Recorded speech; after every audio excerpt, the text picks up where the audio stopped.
Oh, boy, I thought she was going to take my job away from me here for a little while. Helen's been shy about making speeches for a long time, and so of late we've encouraged her to share a little bit of her side of all of this, and so it's a wonderful experience for her, and I trust it is for all of you. As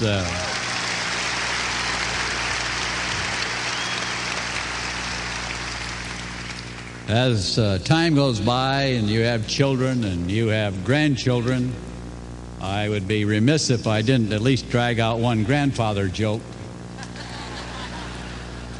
And it's the story of this grandson of ours who came over the other day and said, "Grandpa, can you croak like a frog?"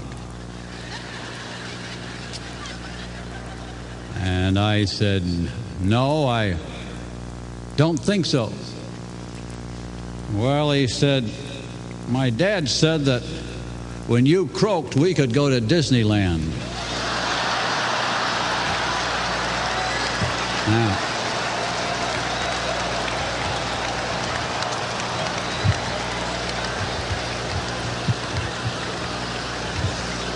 so my goal is to help them get there without my having to croak their way down there.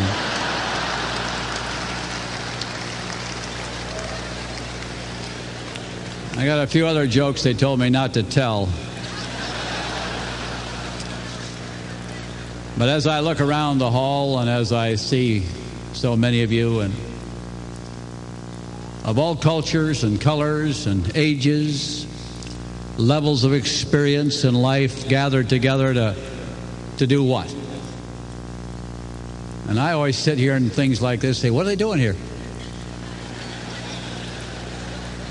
Why do they come? Because unless I can answer that question, I can't respond intelligently to what you're all about or what we're all about. I listen to all the blue suits up here, you know. You got all these big guys and run around with pins, and they're bragging about 3 months and DDs and diamonds and new diamonds and all that stuff. That's all right. Those are bragging rights they earned. But tonight I really want to focus as much on some of you who are here for the very first time and don't even know the lingo. You're a little afraid somebody might recognize you here. And have to admit you went to that Amway thing. And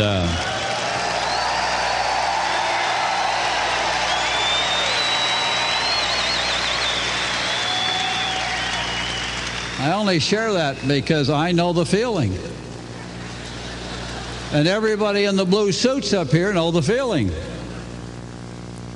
And yet I look at you and I look at the struggles you're into, and you're having fun now and you're all cheering each other on, but come Monday morning or Monday night when you invite somebody over and they say, Amway? And you were so sure they were all ready to eat it up. And they're all ready to eat you up. And they think you're wacko for getting conned into this deal. So I want to make sure I talk to you and try to be of good cheer for you, to help you understand that what you're in is not wacko, but it is different. And it does take courage, and it does take fortitude, and it takes the ability to overcome people who laugh at you and ridicule you and all the other things they do. Dick didn't leave his name off because he was ashamed of divorce, but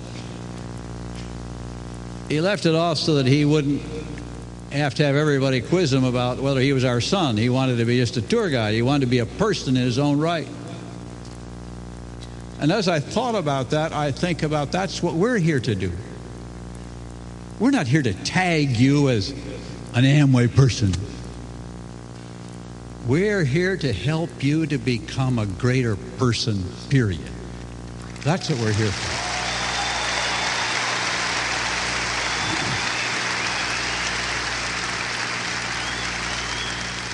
And all the songs you hear and all the music that will be sung and all the speeches that will be given, none of those things can make you successful.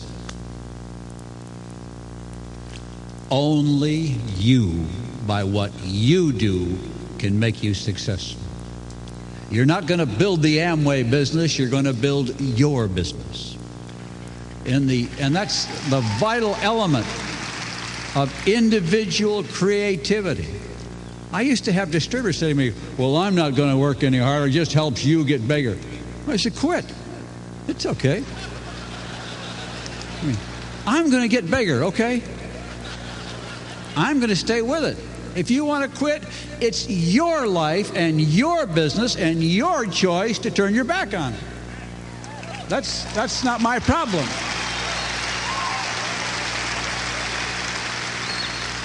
I cannot make you succeed. I can't order you around. All I can do is try to encourage you to take charge of your life. And when people come up to me and say, oh, you changed my life, what you started and all, I says, no, I didn't change your life at all. You changed your life. You decided for the first time maybe to take charge of your life. And say, I'm tired of just floating through life and letting everybody else control it. And you know, that's where Jay and I started. And so what I want to take you through, they gave me a speech. They said, it's right here. And they said, one side. They said, you're getting pretty old, and we'll give you one little piece of paper, so maybe you won't talk too long. But you'd be surprised how long I can talk on a little card like that.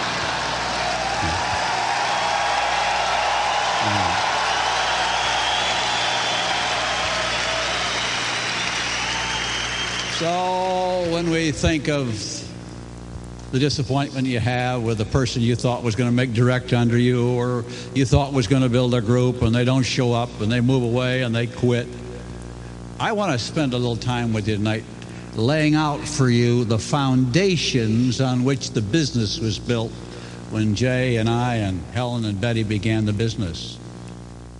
Because you have to understand the foundations to know you're working on rock here.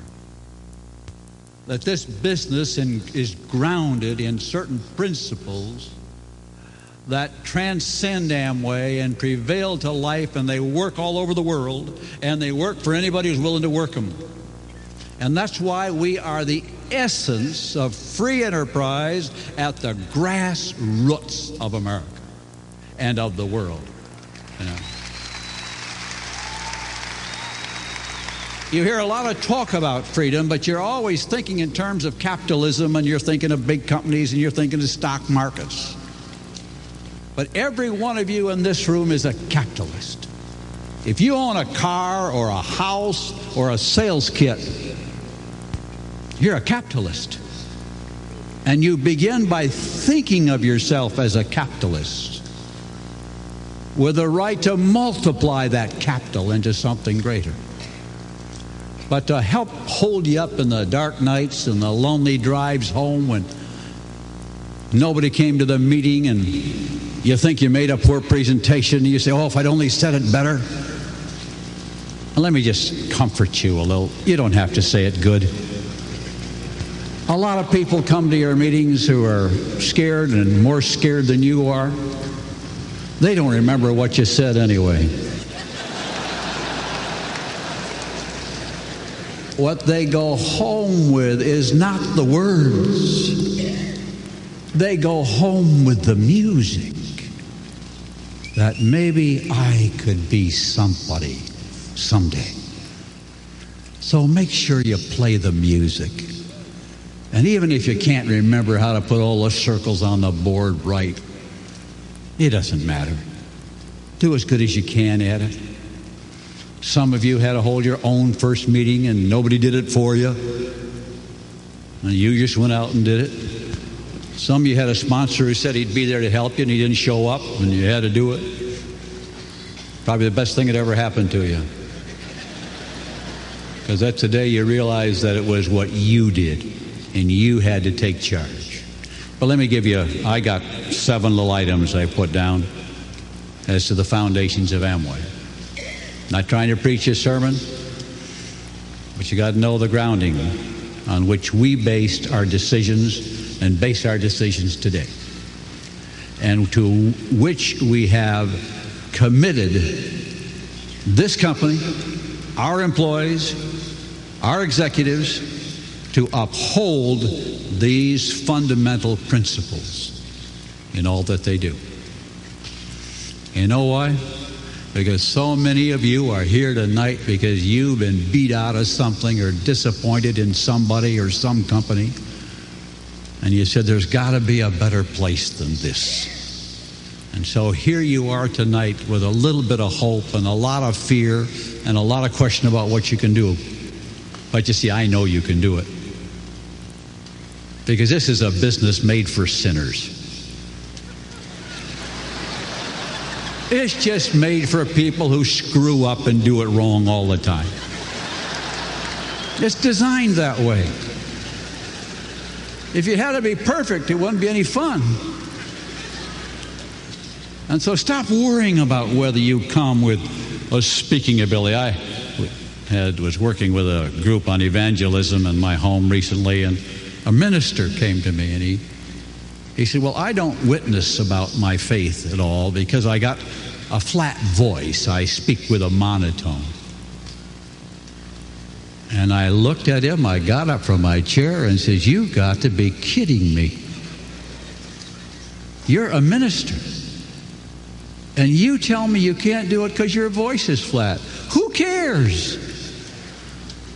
It's what's in your heart that counts. And when you talk to somebody, they catch the vibrations from your heart more than they catch the words. And after a while, they'll figure out the words and they'll put it to the music. And then you can all sing together. But the foundations of the business were built on this. The first one is the concept that we began with because that's the way we were brought up. That's the way I thought everybody was brought up, by the way. And that is that we believed in a God in heaven who loved us, created us, that nobody is an accident, even if their parents thought they were. That they're not an accident. They are here. And God placed them here. Dick talked to you about some single parents, and all I can do is salute you. And I don't know why it came unraveled for you or what went wrong, and quite frankly, I don't care. It's not on the application. You don't have to explain it to me or to anybody what heartbreak or disappointment you've had or what went wrong that night or whatever. You see, because we hold you in high regard as a child of God, regardless of all that. And that's what we can start with. And when we start with that, then all the other things take care of themselves, don't they? See? So that's the first foundation. Not trying to give you a sermon, I'm just telling you that's where Jay and I came from. And when we sat in the basement and talked about Amway the very first time, we talked about this very subject. And we said, people don't want welfare. And this was the age of socialism and everybody saying, well, people they just want their unemployment checks and they want all this. And Jay and I said, that's not true. That's just not true. We believe that people want to be free and independent, earn their own way, make their own living. They're willing to work hard because they're worthy people. And on that, we will build a business. And that's how it began. Now, so be at ease. Get comfortable with yourself. Accept your shortcomings, your fears, your stuttering, or whatever problem you might have, or your monotone. Most of these people getting up here speeches, they all spoke in monotones when they started, They just think they're good now. And they only got that way by practicing for 20 years. So you can't compare yourself always with them. But you got to compare yourself with where they once were also, right where you are.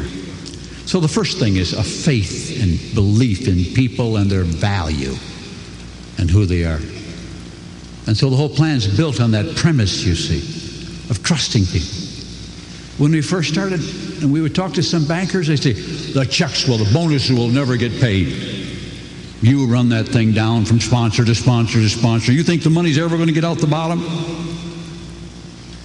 He said, yes. And if it isn't, we'll make up for it. I don't know if there's a dozen cases, or there are probably in hundreds after all these years, where somebody didn't pay a bonus.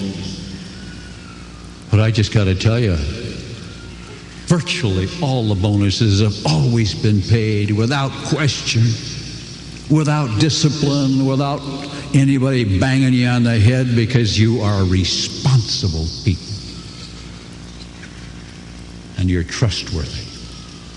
And so we move forward in that kind of faith. Then we talk as a foundation item, products. Products get lost sometime in this business. Sometimes the plan becomes bigger than the product, okay? We get so busy wanting to bring people in that sometimes we forget to talk about the products.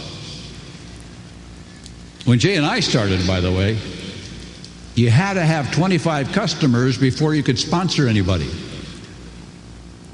We did away with that because we felt it slowed up the business. But it isn't wrong to get 25 customers, you know. It's not bad. It's probably pretty good, in fact. It's even good to use them. You know, it really helps.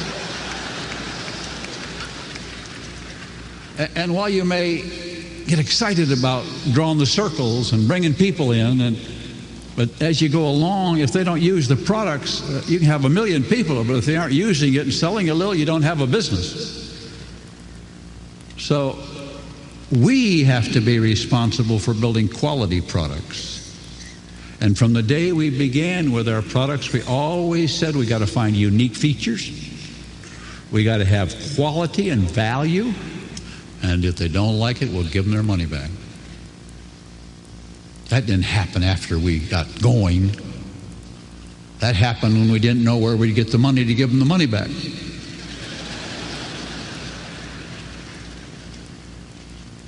But we were committed that our products is something that when you sold it, you didn't have to leave town or sneak up on them next week in case you saw them on the street, or walk across the street so you wouldn't have to face them.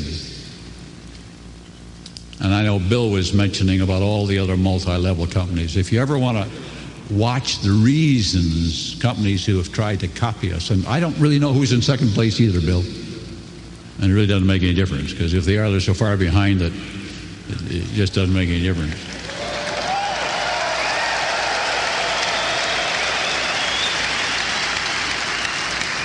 But everybody, every day, somebody is saying, we got the same thing as Amway. We're just like Amway. Well, let me tell you something. Most of them haven't done one nickel's worth of research on their product. They've never certified their product. They don't verify their product. They're not sure of their product. It sounds good. You'll lose weight. You'll gain weight. It'll keep your teeth. You won't keep your teeth. It'll make you look younger. It'll change your skin and everything. It'll do all this stuff. Maybe. And maybe not. But we sold soap for a very simple reason. Because most everybody we knew used soap. Not everybody.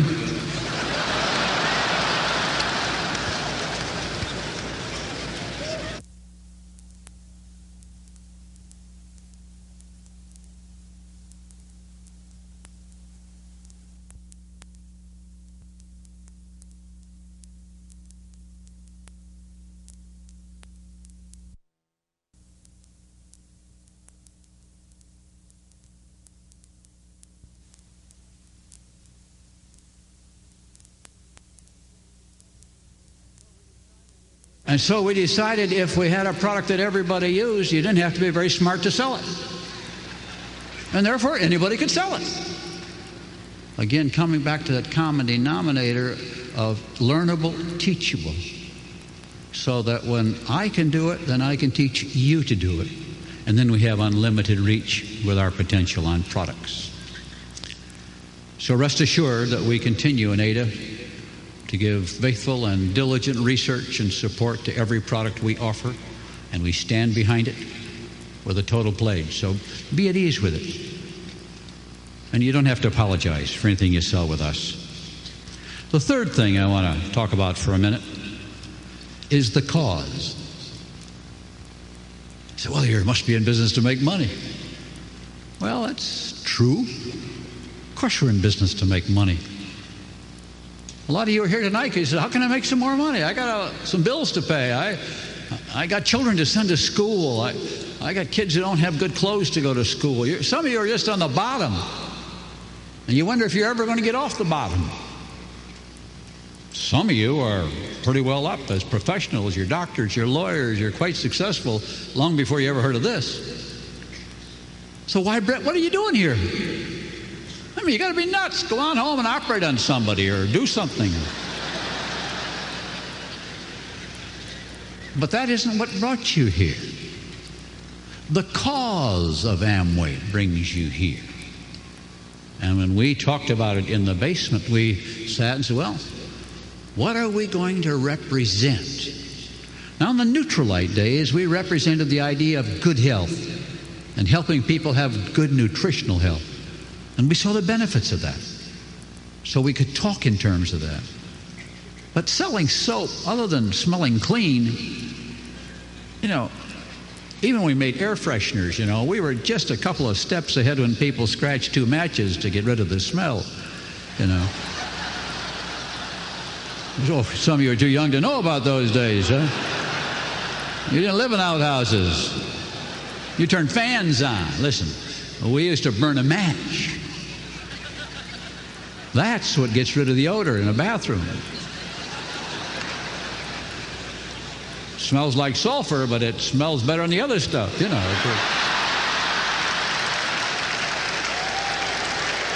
Those are the very first room fresheners. They were terrific. But we needed the cause. The cause, we decided, we didn't stumble into it. We said, our cause is going to be freedom and free enterprise. We're going to demonstrate the hope of those people who want to own their own businesses, do their own thing, rise to whatever level their abilities can bring them. And although socialism is sweeping the world, we're going to commit ourselves to the capitalistic free enterprise system in opposition to what most of the world today is claiming is the better way. And that's why we started.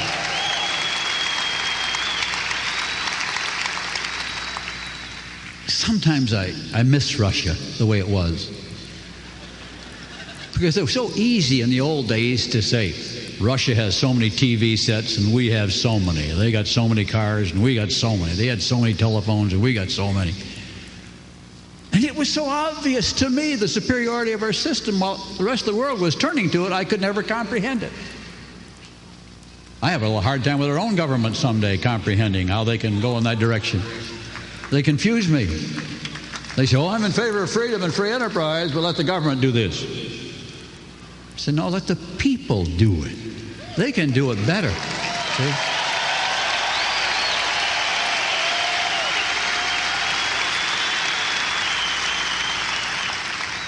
The wealth of a nation is not created by tax dollars. The wealth of a nation is created by people who go to work every day, even when they don't feel like it, even when their kids are sick, even when they got problems at home, and they go to work to carry on and meet their responsibility. That's the wealth of America. And we oftentimes fail to take into account that it's those people. I marvel every day. Our plant opens, all the thousands of employees all over the world. There's nobody setting their alarm clocks. They set their own. They assume responsibility for their own conduct. They assume, just like you do, the responsibility for building your own business. That's what freedom is all about. That's what free enterprise is all about. It's freedom and responsibility. The rights of freedom always must be matched with responsibilities. Rights, responsibilities march forward together in a free world, and much of the world is struggling to learn that. Well, they gave me a nice award for free enterprise, but that became our cause. I made thousands and thousands of speeches on it. And then I ventured out and began to give that same speech around the world. And I find the rest of the world wanted to believe it too.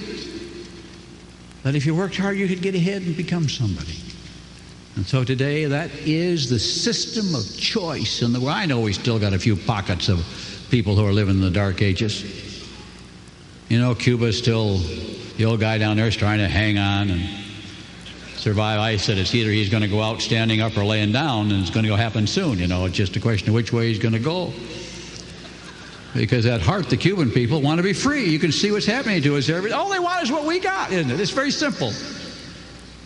And we're going to continue to shout it, talk about it, and offer it around the world. And so we are in Brazil, and we are in these countries. We're in Thailand, where there are hundreds of thousands of Amway distributors. People say to me, Mexican people don't have any money. I said, Mexican people got a lot of money, but they get something better. They're willing to work. And they want to get ahead. And we're there to help them realize those dreams. Anyway, the cause of Amway is free enterprise. My fourth little point, that means well, not quite halfway. We're getting close.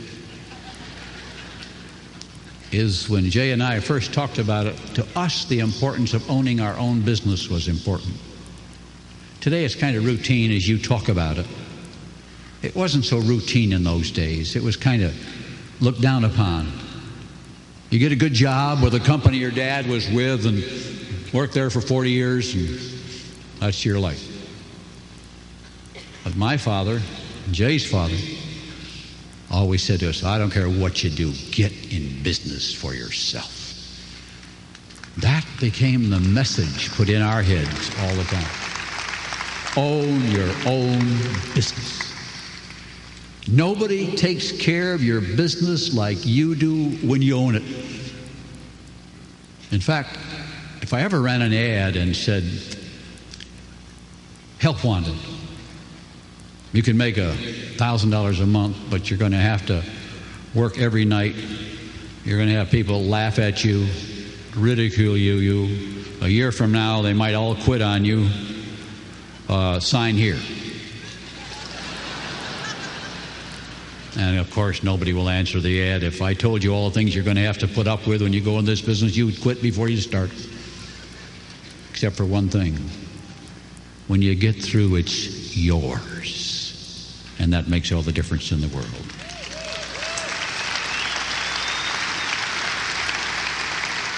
Let me move on. I want to talk about equality. The equality of the opportunity from day one. Today we talk about women's rights. When Amway began, it was never a question.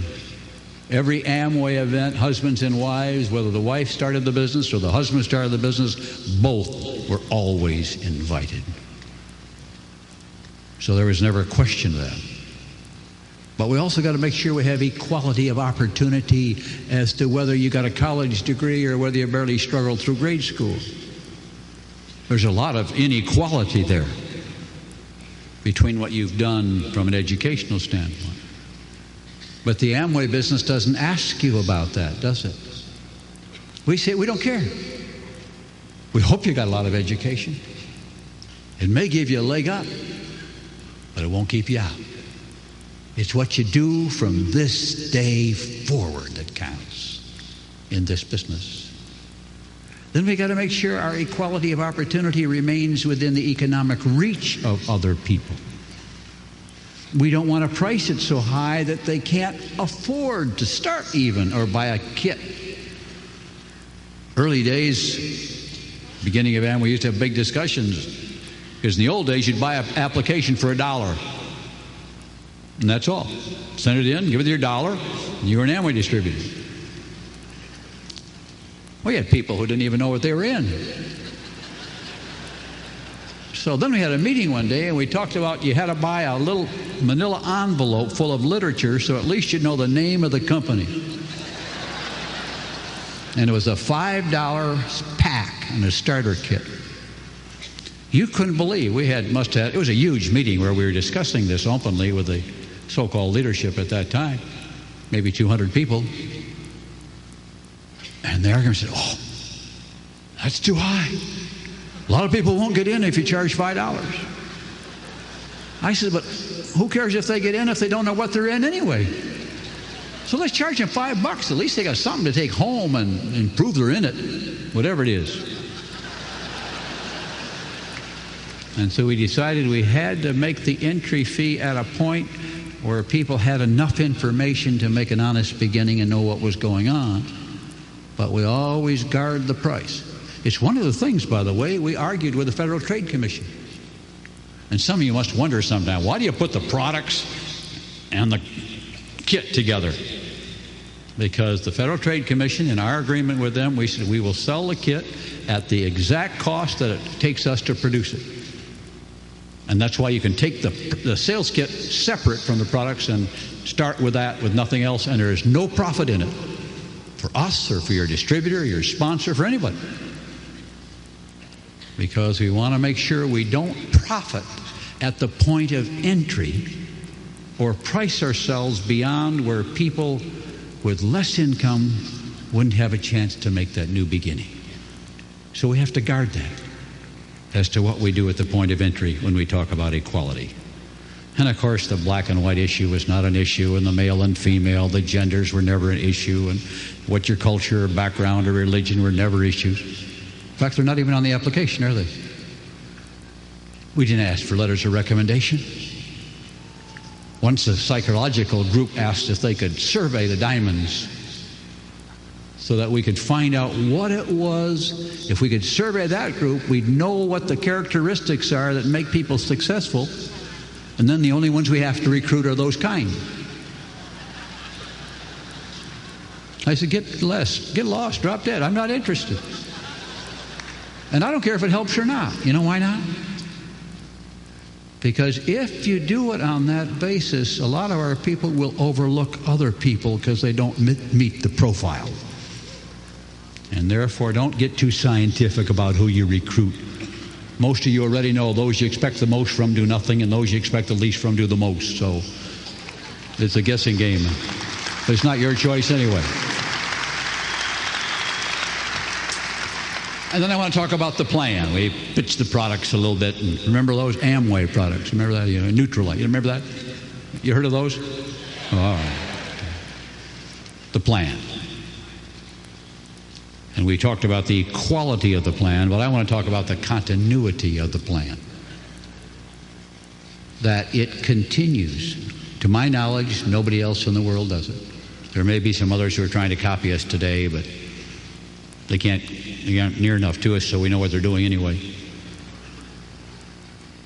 But for most of you, who ever thought at the company at which you work that if you died, your wife would automatically take over your job and continue to get the income? That doesn't happen. But it does here, doesn't it? Whatever energy you put in to build something continues to your wife or your spouse or your children and your children's children. And in Amway today, we pay bonuses to children's children. I don't know whether they use Amway products or not. We never said they had to. We said that, but because of what your parents did or your grandparents did when they started, we have a bonus payment system that as long as volume is generated, it passes through, and if you've got enough legs, you'll continue to get income forever and ever. A lot of guys told us that wouldn't work either. But you see, the way the plan works, it can go on forever. When Jay and I first started and we talked about a pass-through system to make the plan work ad infinitum, we rolled out a piece of butcher paper on the kitchen floor. You don't even know what that is, do you? You know, plastic bags. Butcher paper came on a big roll and it was in the butcher shop, and he reeled out a piece and threw your meat on it and rolled it up in it. Put a piece of tape on it and you went home. We took that out and we laid it on the floor and we drew the plan out to the 200th level to make sure that it would work. And we figured if it worked 200 deep, it would work forever, which it does. And that's the miracle of the plan. But this ability to transfer, I want you to think not of just owning your business. You say, well, I got a Amway distributorship. No, you have an asset. You'll learn capitalism after a while, and you'll learn that you possess an asset. But instead of a piece of stock that you bought, you have gained an interest in your Amway business, which becomes an asset without paying taxes, by the way. And so you now gain an asset which you can trade or pass on to your children. And it's not just the cash you earn, but the value of the business itself and what cash it generates. So you're going to become huge capitalists in a way you've never thought of before, because of the assets in the value of your distributorship. And I say that to you because I want you to remember that. On the nights when you go home and nobody showed up and it's raining and it's tough and a few people went ha ha ha ha, and you didn't do it very well, remember? And you wonder what was wrong with me. There was nothing wrong with you. They just came to laugh. I mean, some people just come to meetings to laugh. They weren't serious. It didn't matter what you say, you couldn't have got them. There's always a feeling, if I just said the right thing, they would have signed up. I said, their hearts weren't right. When their hearts weren't right, it doesn't make any difference. Let me just talk. Then I won't spend any other time on international.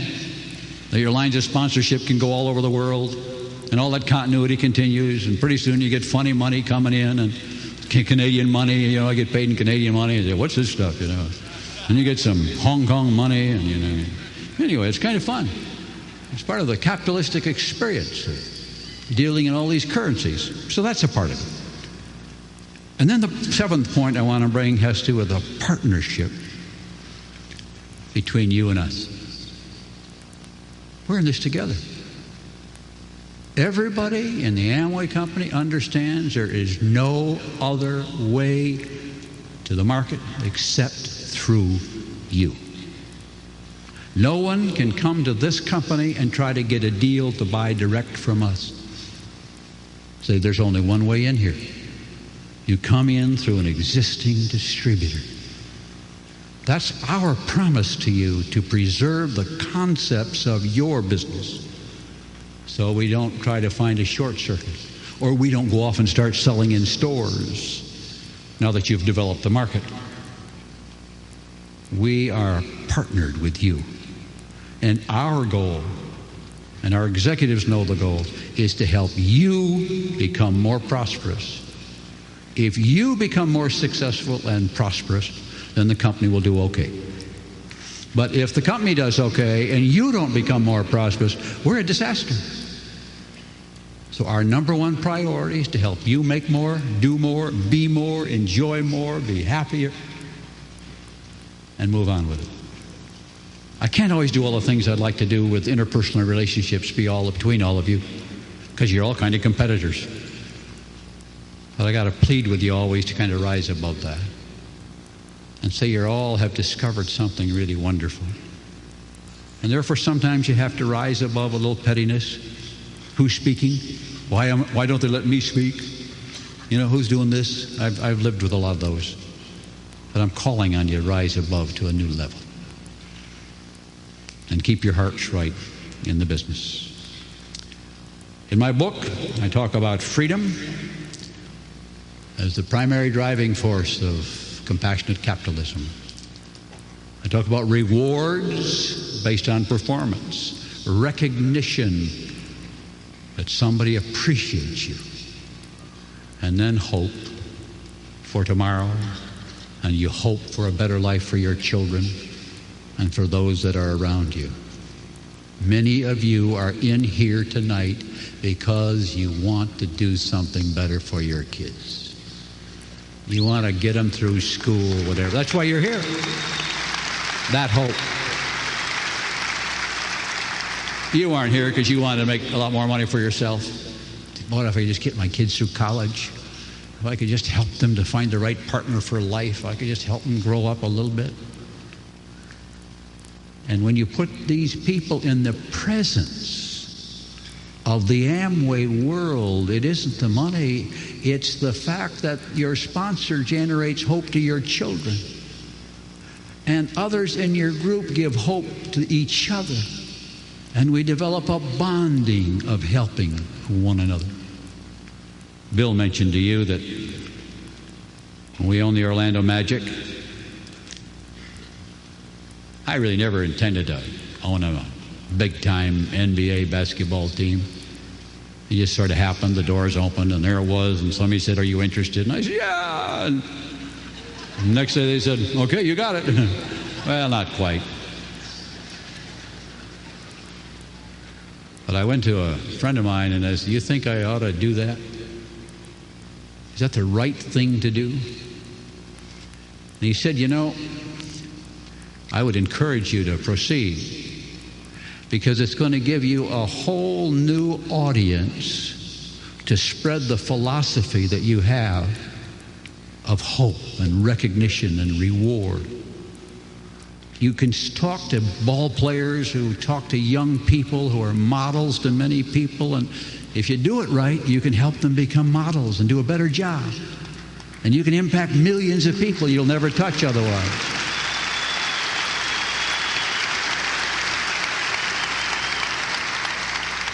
And so we began. I see some of the fruit coming from that. Recently, as some of you know, Horace Grant from the Chicago Bulls joined the Amway, or the excuse me, folks, joined the Magic organization. The commissioner said the contract wasn't right, but that's all right. We'll work that out. We'll get it taken care of. That's just a little nit we got to deal with. And the commissioner says, "Why would Horace come and take a pay cut to be with you guys?" And I said, "I'd like to tell you why." I spent 4 hours with Horace at our home. We talked about how he'd been treated, or he felt he'd been treated in Chicago. We talked about values. I surely couldn't teach him how to shoot a basketball nor to block a shot. But I talked to him about our spiritual foundation, our respect for people, that I want to build a model team. I don't want any of our players evicted. I don't want any back talk to the refs, even if they're wrong. We're going to build an organization of champions on and off the team and how we conduct ourselves. That's our goal.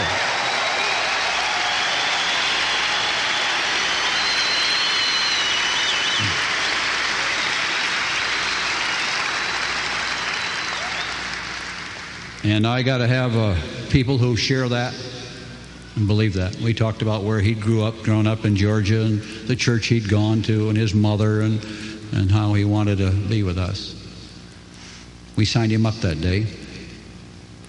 Or not that day, a few days later anyway, we got the deal done. And when he was introduced to the press in Orlando, he says, "I want to thank God for bringing me here. And I want to thank Mr. DeVos for giving me a sense of being a valued human being. That's why I'm here." And so the commissioner was having a little hard time figuring that all out. He says, "No, it's just the money." I said, "No, it's not just the money, Commissioner. It's a feeling of belonging where you're treated with respect and loved. And when you get that feeling and you radiate it out, we can, as you are doing now, move around the world, impacting people, not with the 3% or the detail of the plan, but that our hearts are right." And after the commissioner turned down his contract, and we'll take care of that, as I said, I talked to Horace again. I said, "Horace, you comfortable? Are you happy? You all right?" He said, "I'm fine." He said, I know it's going to be right. I said, Horace, I know it's going to be right too, because our hearts are right.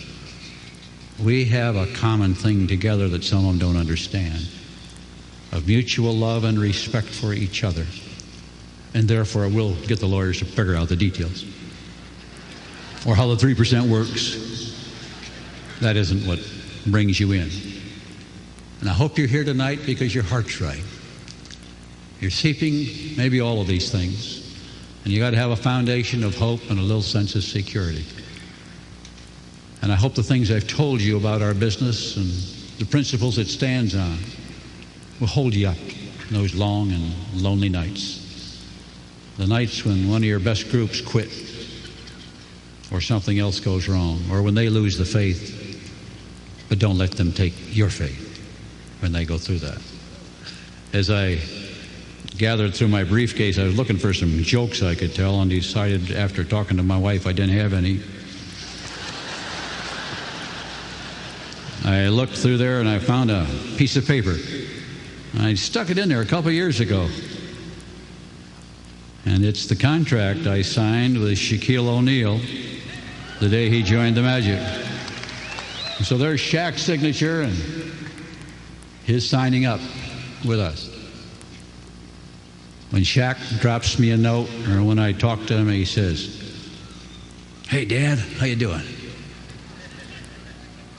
And when Horace Grant was flying on the airplane back to Orlando for the press conference, he said, "You're like my second father already, and I've just met you." Our goal must be to make the lonely and the frustrated and the scared have that sense of hope and security that we can bring them. That's why you're here, and that's what we're all about. And I wish you God's choicest blessings on what you do. Thank you, everybody.